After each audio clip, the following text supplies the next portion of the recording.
Podquest. Mythologies.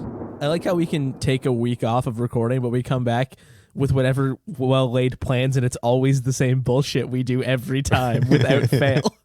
100% of the time. I am mostly guilty of that because it sounded like you were pretty ready to, nose to the grindstone, and I was like, what if we talked about all these other things? Yeah, it's fine. It's what we're here for. Like my Brady Bunch poster. Talk about it, man. That's a good-looking poster. Did you get the creases Yeah. out? Did you get the creases out of it? There were no creases in it. It was just very, very tightly rolled. Had a couple folds, I thought. Did you get the folds? No, those lay down okay? I have a Knight Riders poster separate from this that did come folded, but it's from 1981. So according to the eBay listing that I saw at the time when posters were not being used, they were just folded more often in theaters than rolled. I don't mind it being folded. I think it makes it look old and cool. This Brady Bunch movie poster that I got was rolled. It's a double-sided, full-size theatrical poster from 1995, and it did not have like a single thing wrong with it. It was like perfect. Double-sided. What's the other side? So the other side, it's the image. Again, Okay. the reason the movie poster might be double-sided is because you know how the frames are lit? Gotcha. It's to shine light through the back of it. Yeah. Yeah. So I don't know if it's like a question of authenticity or of just where the poster's placed, but in my experience buying movie posters, I've found that double-sided's just better. They're thicker a little bit. They tend to stand up to more. And then also, if for some reason you owned a light-up frame in your house, you could put it in there. Sick. I say for some reason, like I'm not exactly the kind of person who would do some shit like that. Right. Not yet. Someday. See, when you say folded poster, my mind immediately goes back to the Joe Montana football poster that came with every Sega Genesis game for a while there. Wait, including games that had nothing to do with Joe Montana? Yeah, because it would be on one side, it would be artwork for a game. There was like a Batman Returns one. There was a Joe Montana football. If you got lucky, there was a Sonic 2 one, but that thing seemed rare. And then they should have called that game Tonic and just made the S a 2. That's my joke for that. Absolutely, they should have. And then there was a Jurassic Park one, which is kind of dope because it was just the Jurassic Park logo. So you just basically got a free Jurassic Park logo if you're like into Jurassic Park. But then on the backside Welcome to Joe Montana football. But then on the backside was like all the games and accessories you could buy, like just pushing all the check out all the shit you can get for your Game Gear and Genesis, kid. I loved the posters that were just commercials for shit. Yes, me too. I have on my wall a 1987, I think it's 1987 Sega Master System poster. Okay. It's incredible. It says it's all, hand-drawn art. It's a kid. Like you just see the hands holding the Sega Master System controller and you see the console. And then you got like a basketball player jumping out of it and Space Harry from Space Harrier, like shooting aliens, and the car from Outrun. And it just says in like Times New Roman font at the top, take hold of the Sega adventure. That Master System font, if it's Time News Roman or whatever it is, I don't know, but it's so good. Yeah. It's a great. I love serifs. I'm all about serifs. You're a big serif guy. We all know this about you. It's easier to read for starters. The only thing I like about Sans anything is Sans Undertale. Am I right, gamers? Do you like it's a sans serif font joke. You're up there in France land. You like your water sans gas? I wonder, you've made me think I could hop on across a bridge into a place where French is the predominant language, and I could test this theory. You should. This game theory. Does Matt Pat speak French, do we think? I hardly know who the guy is. I know he says game theory. Yeah, all I know about him is that he says a game theory. I also know he has a lot more money than I do, so I don't really want to give him plugs right now. Then here's what you should do. You should censor the name and then dub it over with anyone else's name, but we're still going to say the game theory part. Or don't. I'm not going to do that. But it would be funny. Yeah, who cares? Has he done anything bad? Do we know if he's like a bad dude? Oh God, I can't really say one way or the other because I've never checked. All right, send in an email, theboys at mkpodquest.com. Give us the inside scoop on Matt Pat. Well, here's what I'll say. His Wikipedia page does not have a controversies tab. Sure, but anyone can edit those. I mean, you're right, but He just jumps in and deletes it every time. oh, that's what a grim thought. Speaking of grim thoughts, Mortal Kombat. Mortal Kombat Legacy, right? Like more. Oh man, I want to talk about. I want to talk about. Go ahead. Sorry, I was trying so hard to think of a joke where I could say it's more Tal Monday, and it's about somebody named Tal, but I couldn't think of a fictional Tal to make that joke about. Is Tal a name? It could be. Do you know a Tal in real life? Tal. I've just Googled Tal. Oh, you know who I know exactly who I was talking about. Sure. I was talking about one of these people. Decide at home. Vote on your phones. I was either talking about Mikhail Tal, the Soviet-Latvian chess player and 8th world chess champion. Right. Or I was talking about Tal, who is also known as Tal Ben-Izri, who was an Israeli French singer.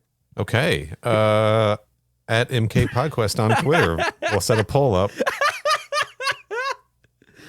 Corey, write those names down and do this. I'm putting the links in the chat as we speak. And here I thought it might have just be like two old friends, a guy named Morty and a guy named Alfred. And they go out to lunch every Monday. And that's the Mortal Monday. That's pretty good as well. And a lot more feasible than anything that I said. Yeah, and they just reminisce about their glory days and lost youth. You know who else has a lost youth? Kevin Tancherowan. I was just going to say like Liu Kang or something, just to get us back on track. Yeah, it's only been 14 minutes. I guess we can start talking about what we're here to talk about. This thing that will take 14 minutes total to discuss. I want to talk about two things up top. Jesus Christ, up top. I want to talk about two things up top on this episode. Corey, which one do you want to hear about first? Do you want to hear about the Legacy 2 feature version, the alternate cut I teased in the last episode? Or do you want to jump right into the Mortal Kombat 10 Generations web series?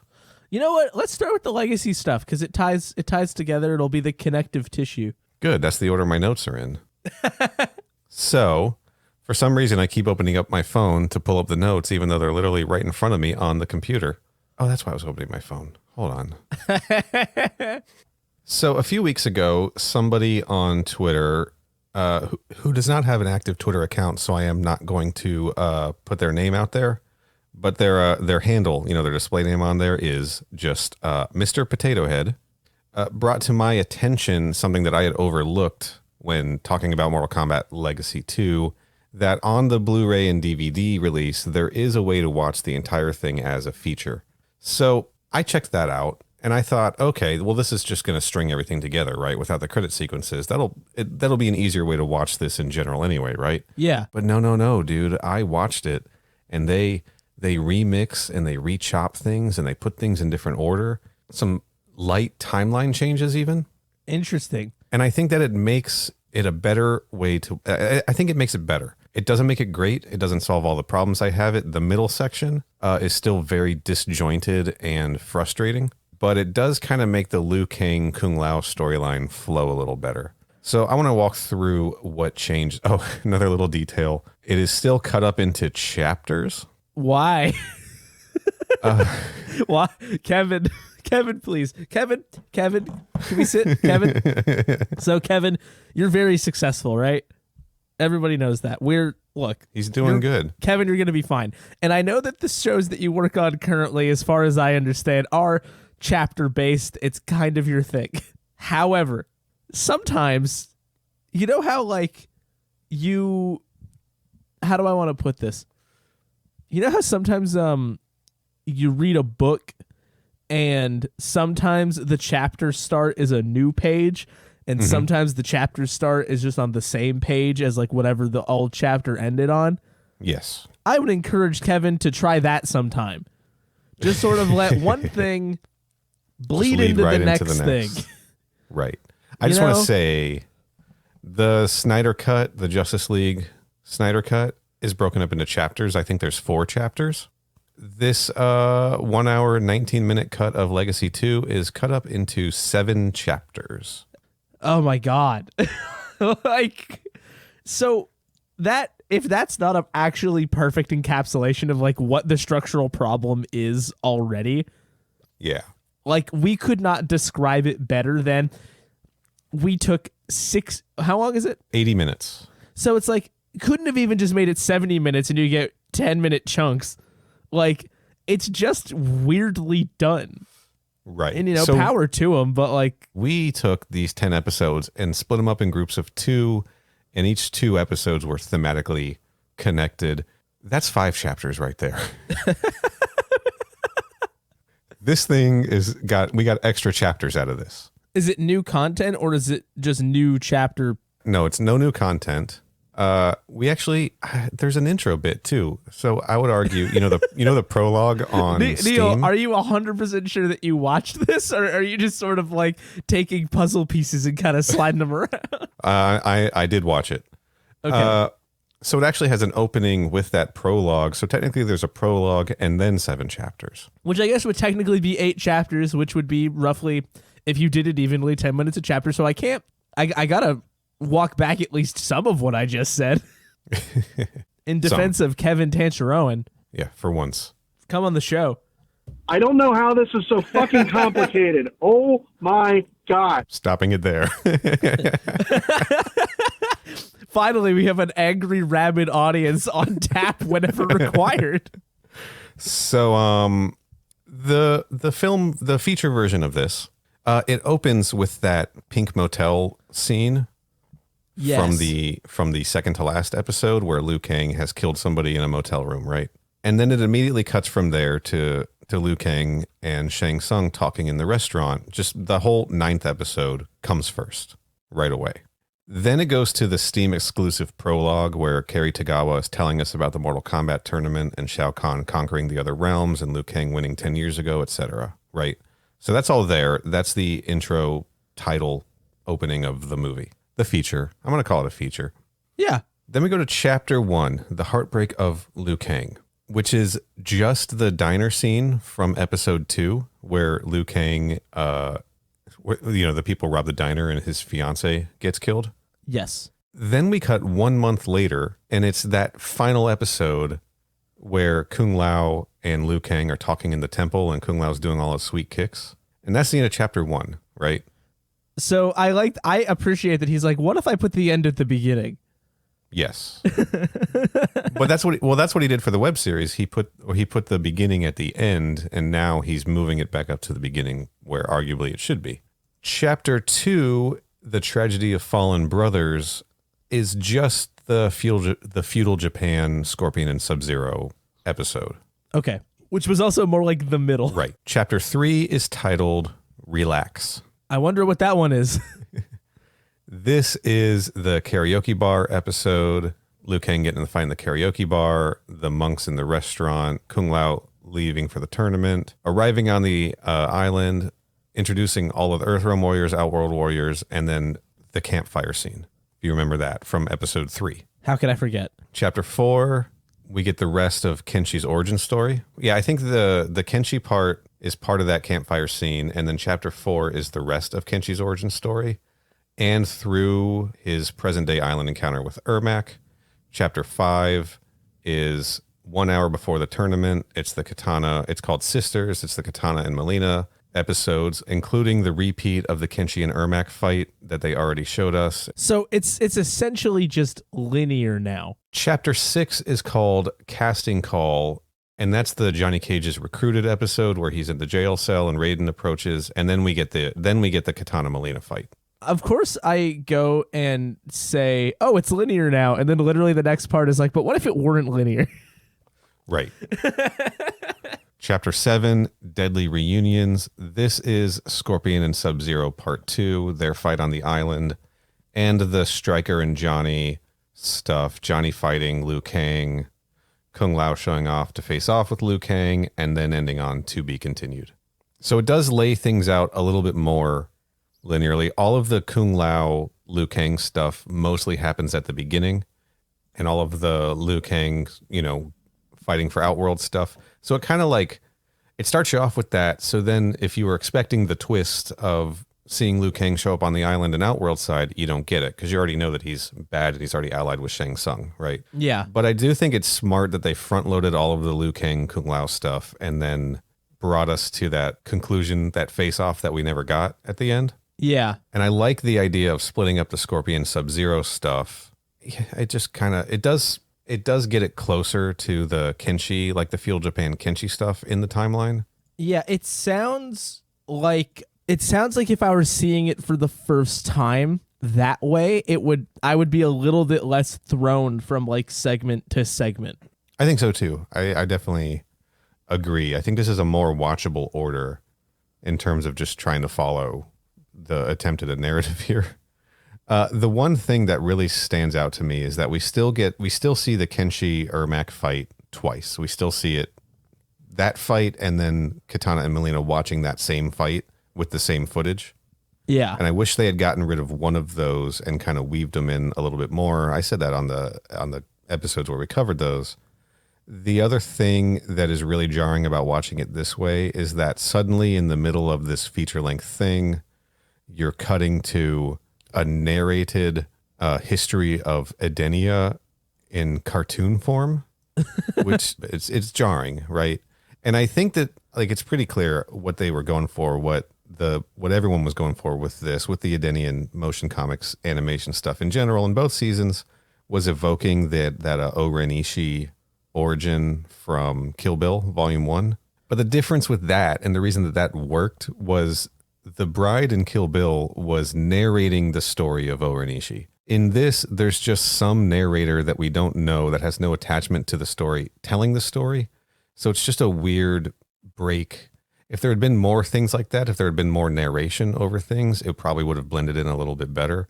But it really just makes it an odd choice for viewing this thing as like as a full feature. You know what I mean? Yeah, because like again, it's the same problem, ironically, that you have when you watch it in its intended form, where like the form does weird things, like it demands weird things of its structure for it to be split up into those chunks and put up online. And then the catch for that is if you try to do it the other way to mitigate those concerns, you're damned if you do and damned if you don't. I'd like to give like some flexibility to any critique of like how to fix it, because it's like you can't just take stuff that was filmed to be shown in a different way and then just do it slightly differently and be like, there, I've solved the problem.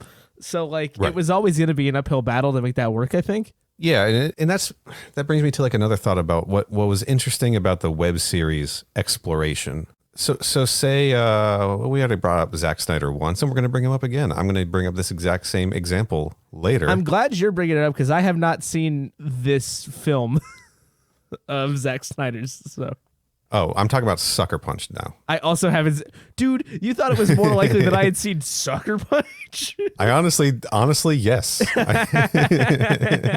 Look, Sucker Punch is a lot of fun to watch. I'm just going to say. I will say I did have a phase where I was like, what if I watched basically everything Oscar Isaac ever made?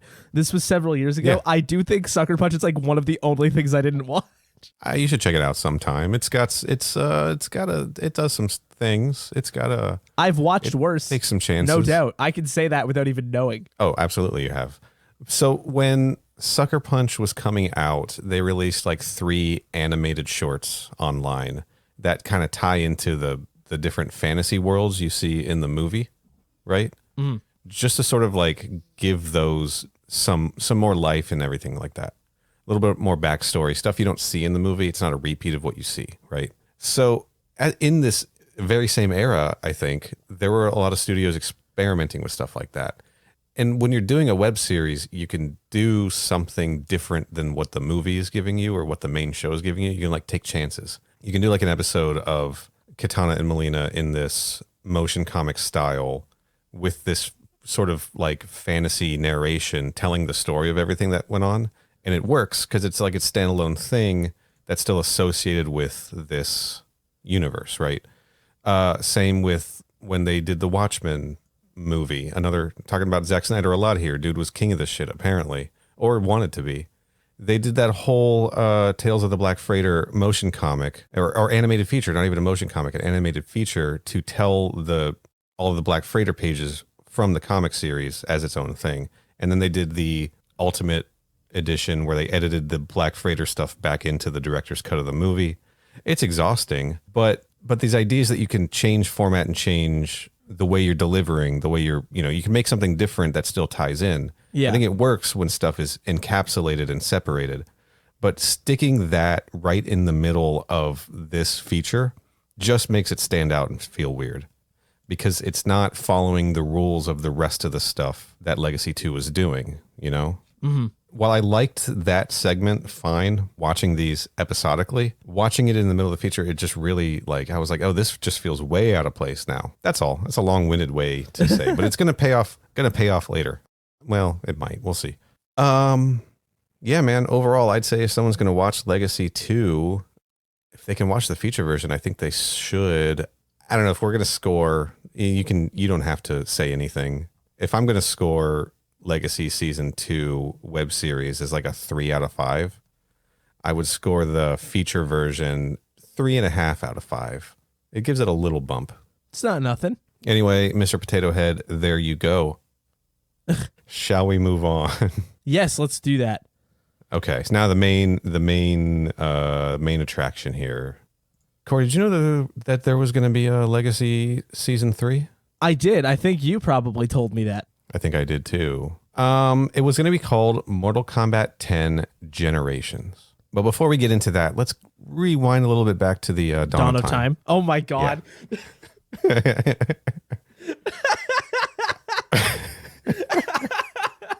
Simpatico, baby.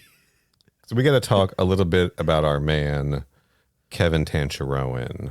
Tancharoen. The one and only. Back in 2012, I think just after Mortal Kombat Legacy Season 2 had kind of wrapped, Kevin Tancharoen was attached to do a full Mortal Kombat movie for New Line Cinema. I know that around that time there were some disputes over the rights, probably when a lot of the stuff, I don't know too much about the legal battles between Larry Kazanoff and Warner Brothers and the owners of Mortal Kombat. But I know that there was a lot of legal battles because he was basically claiming or Larry Kazanoff was basically claiming hey, I'm the one who made Mortal Kombat popular, which is arguable, right? It's one of those claims that's difficult to prove either way. It doesn't change the fact that Kevin Tancharoen was attached to do a full Mortal Kombat movie for New Line. He even had a working script and shared some very small snippets of it on Twitter back in 2012. The funniest thing I think I've ever seen, by the way, is Twitter was so new when he was doing this. That tweet has 5 likes. Wow. Yeah. Damn. Could you imagine if anybody tweeted anything like that today? This shit just blows up. Oh my God. People would be way fucking back in the day. freaking out. Yeah. So the script clips that he shared on Twitter, just a couple small lines of dialogue, one between Scorpion and Sub-Zero, and one between Jax and Cabal, right? Shortly after this, Bloody Disgusting reported a supposed leaked plot rumor for this Mortal Kombat movie. Okay. Do you want to hear it? I've never wanted to hear anything more in my life. Allegedly, this was the plot synopsis of the script. A lowly, unlucky supermarket employee who discovers that he has out-of-this-world powers must decide between good and evil, even though the evil side has helped him discover his true potential and who he really is. He has to activate his Arcana. Now, why is every single one of these fucking movies just about activating Arcana? Well, I don't know that this is true because Kevin Tancharoen immediately took to Twitter to call bullshit on that, tapping into other zeitgeisty stuff at that time. He said, rumor? What rumor? I also heard that 2012 is real and the Teenage Mutant Ninja Turtles are aliens. References to, obviously, the hit film 2012. Yeah. Or just the idea that the world was going to end. Yeah, that was because of the hit film, obviously. And the early leak that in the Michael Bay produced Ninja Turtles movie, they were going to be aliens, non-mutant turtles. Something that ended up not really being true. So he came out and denied it pretty hard. I kind of doubt, like, I don't know how I feel about it because we saw Liu Kang is just like a short order cook. He could have made Liu Kang. Right. The parts are there. And the problem with any rumor is like there was an existing thing. So if you just make it sound similar enough to that, right, it could seem realer just because you've based it on something that's already real. 100%. Yes. So another thing that Kevin Tancharoen was talking about, and this is in an interview with MovieWeb, he made a lot of references to exactly that Sucker Punch animated short thing, and also The Matrix and the Animatrix, and was basically explaining how the legacy shorts that he had done could be connected to the movie. They could be the things that provide supporting backstory and character origins, but the movie would be like the big main event. So he was almost trying to he was thinking he could reverse the process, right? Take the web series, take the stuff they'd established for that and written for that, and then build a movie out of that would be supported by the web series, as opposed to having, the web series stuff kind of be promotion and expansion. Yeah. Okay. It's an interesting idea, but it does hint that the script he was working on or working with was going to very much be in the same tone and use the Legacy 1 and 2 characters as the basis for it, which maybe with a bigger budget and a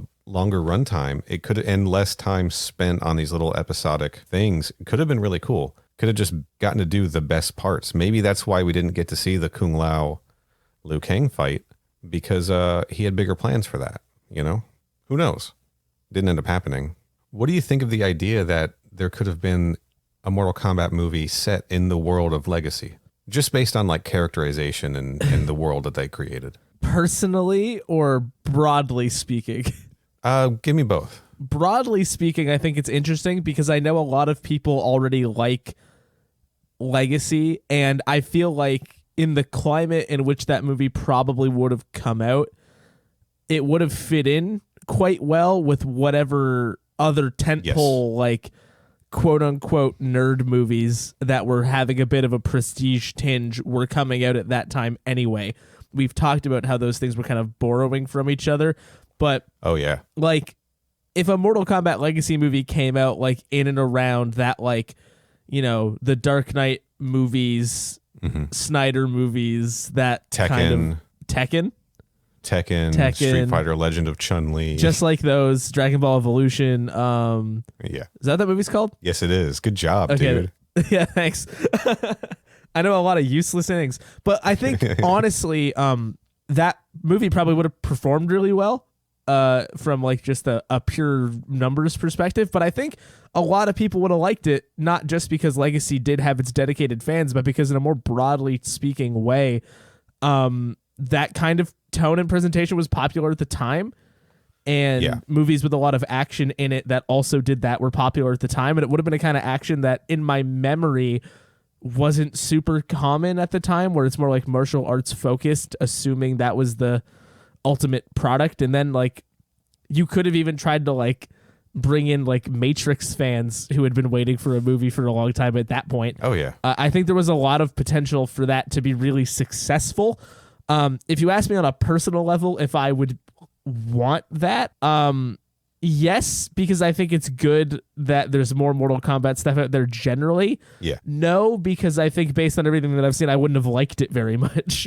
Fair assessment. I mean, to see these actors, to see fucking Casper Van Dien on the big screen as Johnny Cage, Ian Anthony Dale as Hanzo Hasashi, if the casting had stayed mostly the same, I think I probably would have been pretty psyched to see it. But in terms of the tone and everything, I don't think it would have aged well. I think that it would. No, it wouldn't have aged well, but it would have come out at the right time. Totally, yeah. It would have been, yeah. Because I'll tease this now. I'm doing an episode of Combat Time where we are talking about all of the video game movies, all of the fighting game based live action movies ever made. Yeah, I mean, there's wow, there's 11, including the Mortal Kombats or something like that, or 9. Not a ton, but I did have to watch Tekken 2: Kazuya's Revenge, and that is the biggest piece of shit I've ever seen in my life. It's worse than Tekken. Dude, it's so much worse than Tekken. That's crazy. But this would have come out in that era where there were just a ton of video game adaptation movies, fighting game adaptation movies, comic book adaptations, etc. And it would have had that same super serious, super grim, no fun tone that I think I don't think it'd be fun to watch anymore. Like that's just me. Like I think the tone would have been way off. It would have been super grim and dark like Legacy, but it probably would have been cranked up to fucking 11, you know? Yeah, for sure. But it still would have been cool to see some of these actors in a big screen Mortal Kombat movie. Not that I'm mostly happy with the cast that we have now for these characters, but yeah, I don't know. Anyway, it didn't happen. But something did happen. Fast forward to October 2013, Kevin Tancharoen tweeted out the following message. After 3 years of combat, I've decided to move on to other creative opportunities. I wish everyone involved in the movie big success. Remember, kids, tweets had to be shorter then. Kevin Tancharoen walked away from Legacy, from the movie, from everything. And there's a lot of speculation as to why. This was written up in like Collider. Mortal Kombat Online has a few articles around all of these things. The general consensus seems to be Legacy 2 just didn't do big numbers, like way smaller numbers than Legacy Season 1 did. And I think that probably caused Warner to sort of reconfigure and rework their plans and try not to rest a tentpole movie on a web series, right? Yeah, I will say it does feel like, you know, they were setting it up with one hand and intentionally digging their own grave with the other, though, if you want to base the viability of a movie that would immediately hit a much wider audience than... I know it's maybe a little bit stupid to say it would hit a wider audience than it would on the internet, but in terms of like actually getting people's eyes on it, if it was actually just like a large studio movie that was released in theaters, the broader awareness of it would be such that it would potentially mitigate that uncertainty that came with the drop in viewership from whatever that core audience is, because I feel like part of the whole point would be you'd have to make something that appealed to more than people that just like the web series, even when the numbers were high. So tying it to that metric was never going to make it seem viable. You know, I don't know what was going on behind the scenes, but even with Kevin Tancharoen leaving the project, probably because he wasn't going to get to make his movie, which totally fair, dude. Like you had a goal with all of this. Yeah. Right. They did decide to try to continue doing a web series, which leads us to Mortal Kombat X Generations. Now, that was a struggle for me to say because every time I see that, I want to say Mortal Kombat 10. What do you think when you see that logo? Do you say X or 10? I've always said X. Okay. Well, we know what we're talking about. Wait, hold on. Let me think about this actually. Sure. No, I think when it came out, it was definitely Mortal Kombat X, and then the short version is definitely MKX. Yes. I feel like recently I've become as likely to say 10 as I am to say X, but I think when the game came out, I was in on the X branding. For me, popping Mortal Kombat versus DC Universe into my Xbox 360 and it said play Mortal Kombat 8, I was like, okay, I'm going with the numbers. If you stick Armageddon in, it says play Mortal Kombat 7. So I stick to the numbers.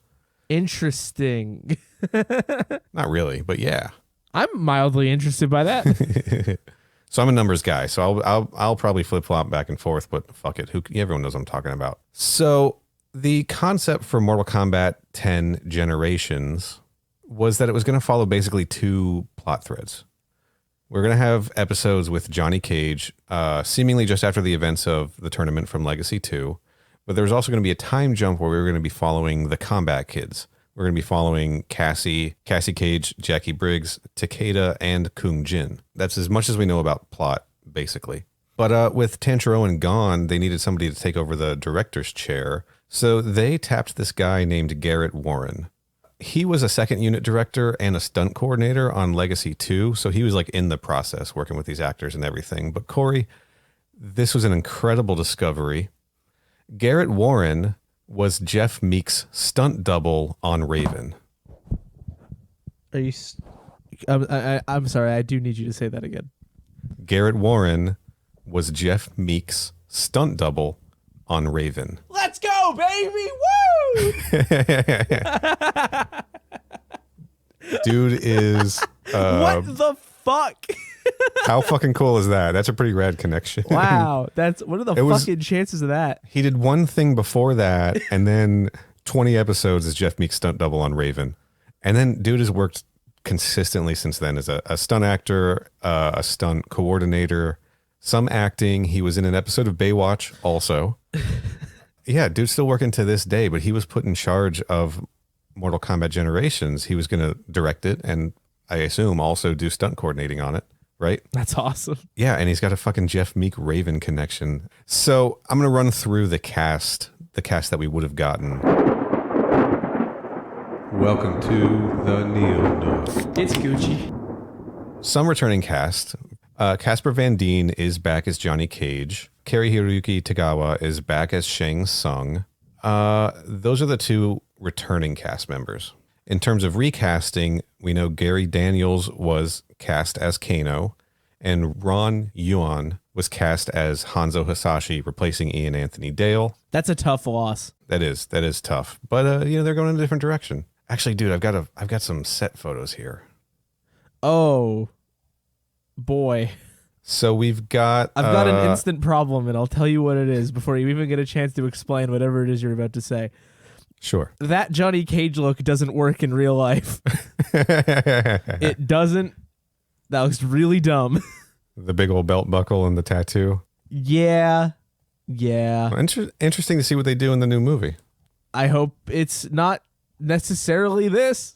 In terms of new characters, we've got Haley Lou Richardson as Cassie Cage, Ray Park as Aaron Black. Why would you make him the gun guy? Am I crazy for thinking that? No, I don't think you're crazy. Interesting, Ray Park obviously was one of the reptile men in Mortal Kombat Annihilation. Of course, everybody knows that. We have Boo Boo Stewart as Takeda. You watched those Twilight movies, didn't you? Like in my life? Yeah. Yeah. You know a character named Seth? Nope. Not off the top of my head, I don't. Boo Boo Stewart as Takeda was Seth in the Twilight movies. There you go. Pepe Sanuga as Jackie Briggs. Jade Kwan as Farah. I did not find a credit for whoever played Tor. Eric Roberts as Bo Raicho. Okay. Which is just the weirdest casting because it's Eric Roberts. He does not look like Bo Raicho. And Louis Tan as Kung Jin, which is kind of cool. Louis Tan is what, the only holdover? It's him and it's not only. I said only and then I was instantly like, that's not right. That's wrong. So never mind. I was just wrong. Yeah, Louis Tan, obviously Cole Young in Mortal Kombat 2021. So that was the cast. And the series was never released. And I found conflicting information. Some places say it was filmed in its entirety and just never finished and shelved. Some say that it was shut down before filming was even finished. I have no idea. But yeah, that's the web series we never got. Do you want to go over to the Corey Corner and you can talk about the footage that we did see? Sure. Welcome to the Corey Corner. Real quick bit of trivia I found doing all of this. I also just sent you some. Did you know that the Mortal Kombat X logo was featured on NASCAR driver Eric Jones's number 20 Xfinity Series car sponsored by GameStop that won the O'Reilly Auto Parts 300 on April 10th, 2015? Where? Like what racetrack? Not one on the car. Texas Motor Speedway. It cool. Looks like. I didn't know that, but now I do know that. Also, fuck you, the little robot man. That's a behind the scenes photo. I don't know what you're talking about.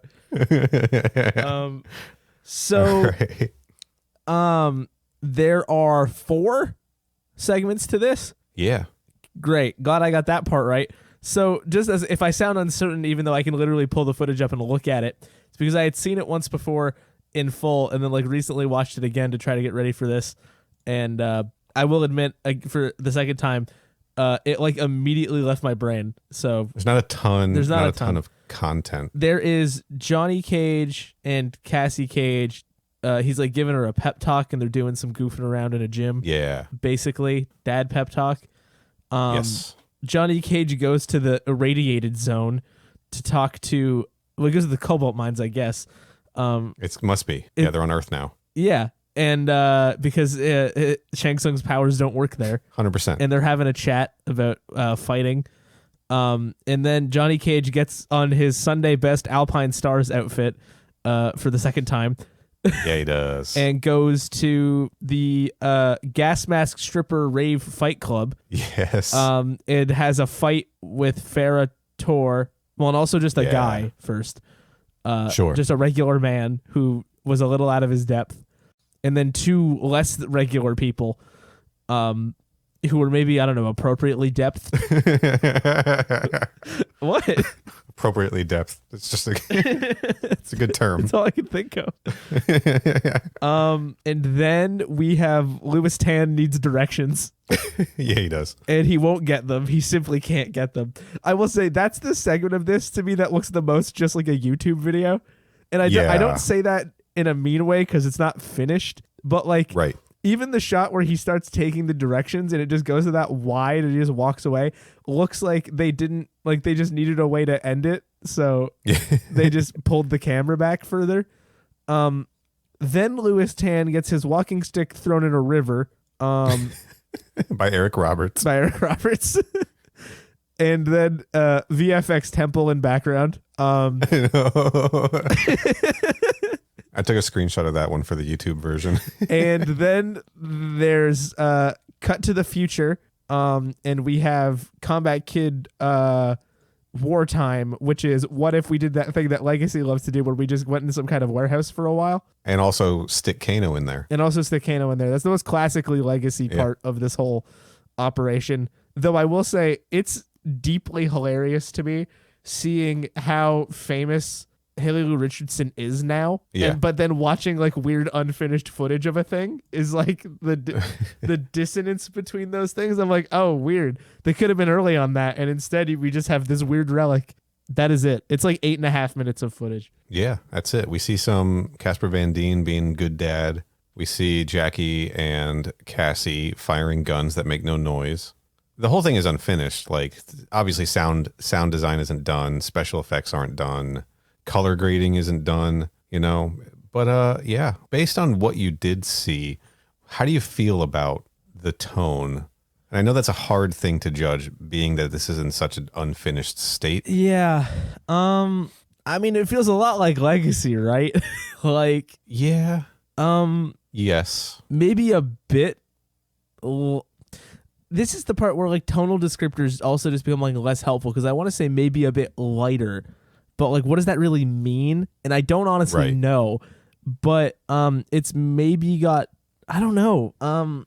It's difficult to judge it based on this. Yes. What I can say is my gut tells me that I would have a similar reaction to this that I would have had to what we have already watched, or rather that I did have. Like, I'm not seeing anything that feels radically different enough to make me take like a different look. Right. I gotta say, the whole the leather stripper fight club scene, gas mask rave fight club, just felt so 2015. Oh, it's tough stuff. And like that's also like the most processed of this footage. Like they're like, we got to do this first. We got to get these shots under the legs of the dancers. I thought the fight looked pretty good. The fight against Farrah and Tor. Johnny Cage versus Farrah Tor. I think that the Farrah Tor look needed some kind of polish. It was very, very weird to see a real world representation of a woman on a dude's back fighting one guy.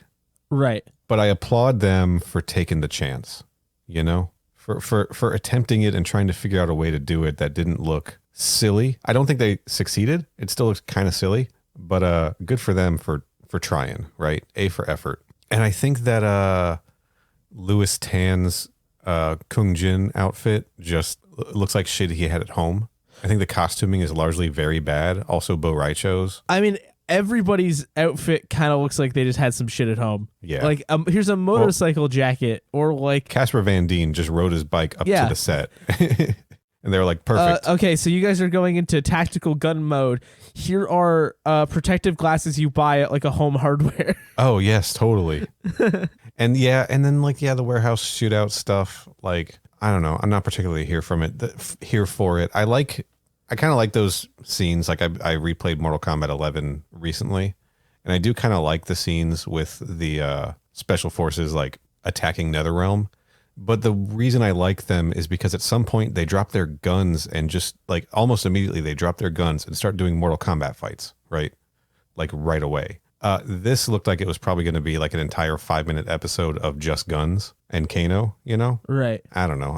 I'm less interested in that. There's also some appeal to like in the games, they're at war in other, you know, other realms. They're not just like in a warehouse in Pasadena or whatever. Yeah, and like it's tough to gauge this because to me it doesn't feel super different from what we've already been seeing. Like I think tonally you're right, it is, and I'm struggling to describe in what way, but like I look at the footage, which again I know is not done, and I'm just like, right, looks like more Legacy to me. Yeah, I do have faith. Maybe with Eric Roberts there as Bo Raicho, there'd be a little bit of levity, a little bit of humor mixed in. I gotta be honest, maybe there's something about that guy that almost looks like uncanny to me that he's there. Yes, like he looks like he's from a different world. Well, sure, he's the bad guy in the Dead or Alive movie. Is he? He is, yeah.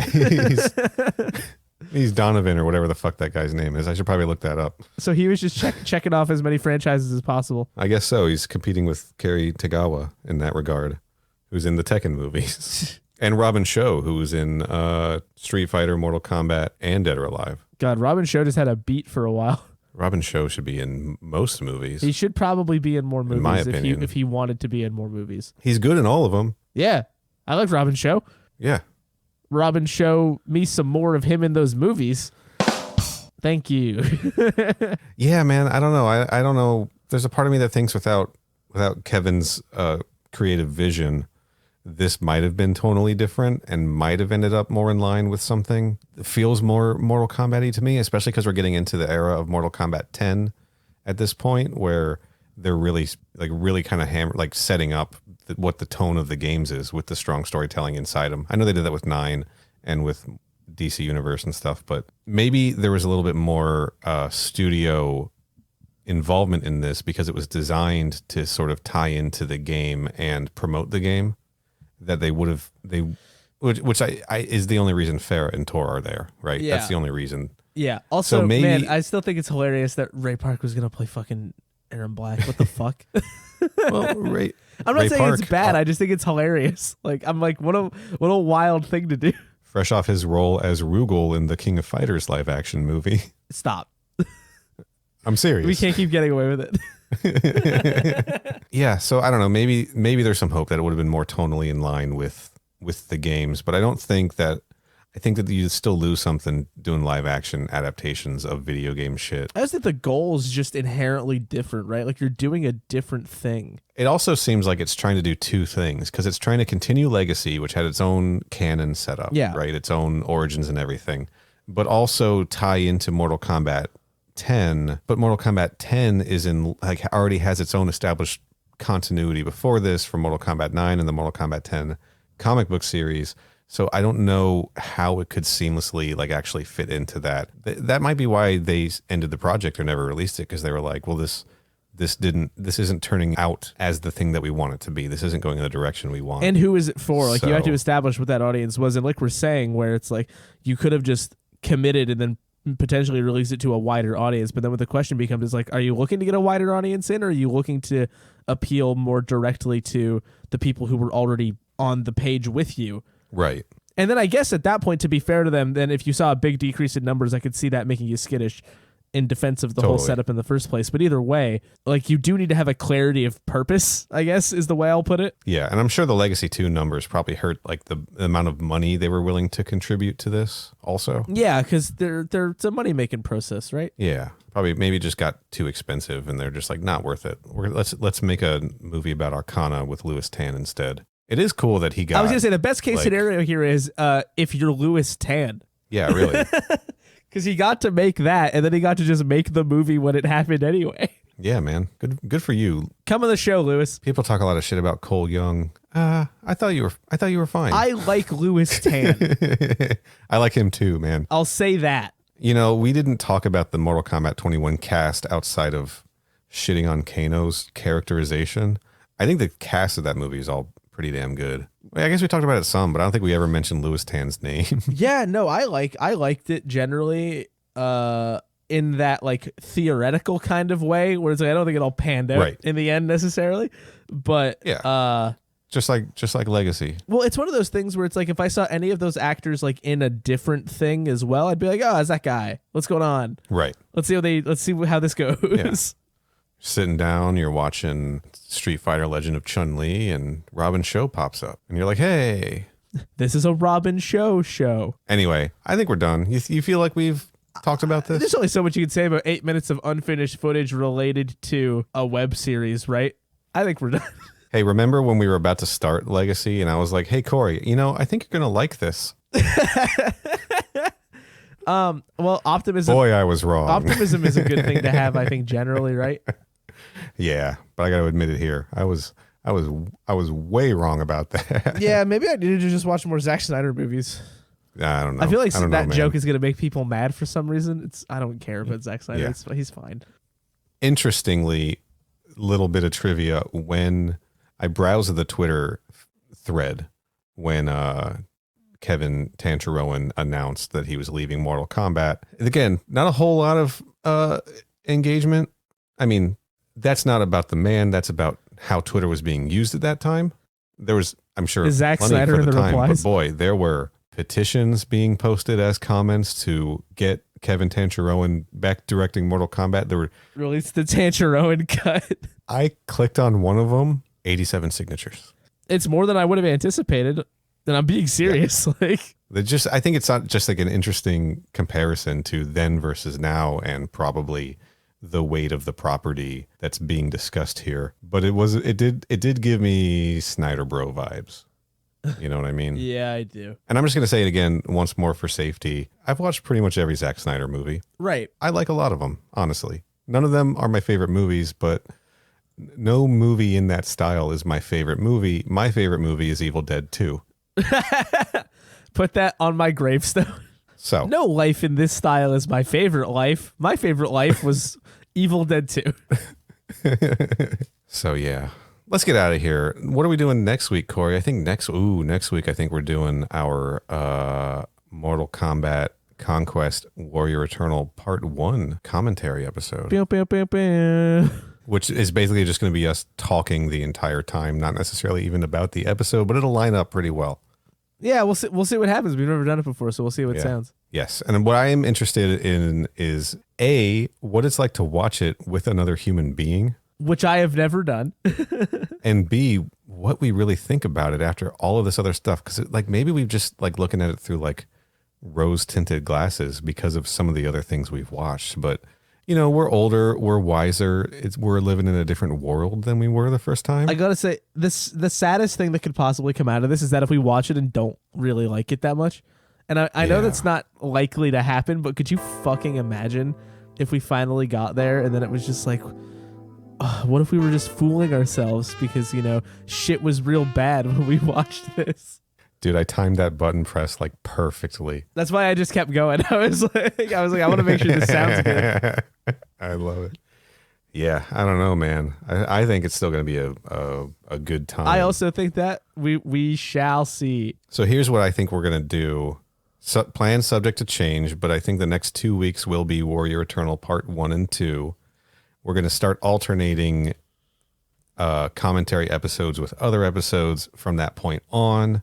I think we'll either jump right into the Malibu Mortal Kombat comics, or maybe we'll take a little field trip to Hawaii and watch Raven episode 1. Do you have a preference? I feel like we've been holding onto this Raven thing for so long that maybe it's time. Okay. You know what?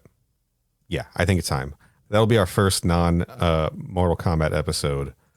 Will be Raven episode 1. So good luck finding that, everybody. It will not be a commentary. It'll be a discussion. But good luck. That show, fuckers.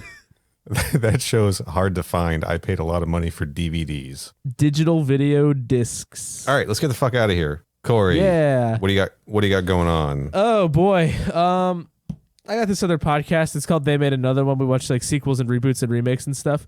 Our movie theaters just reopened where I live. So nice.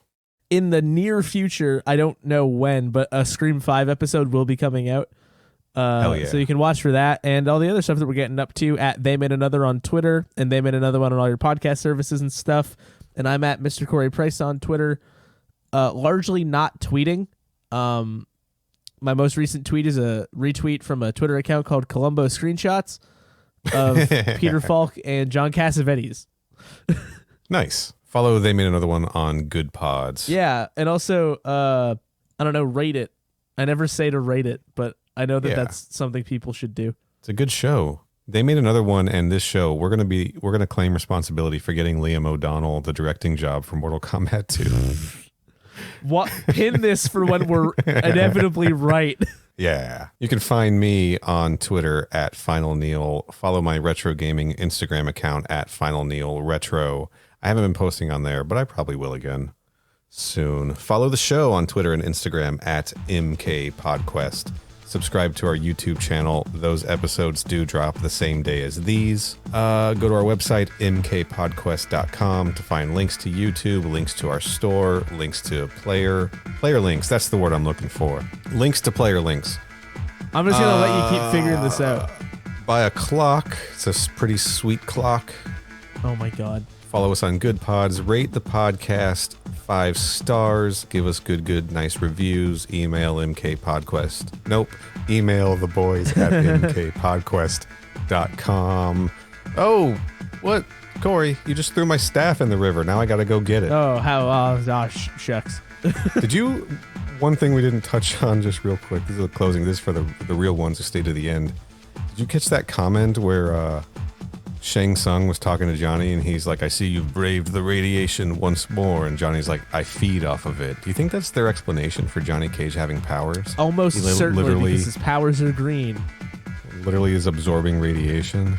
It would probably have been that. That probably would not have been a very good web series. Just because of that.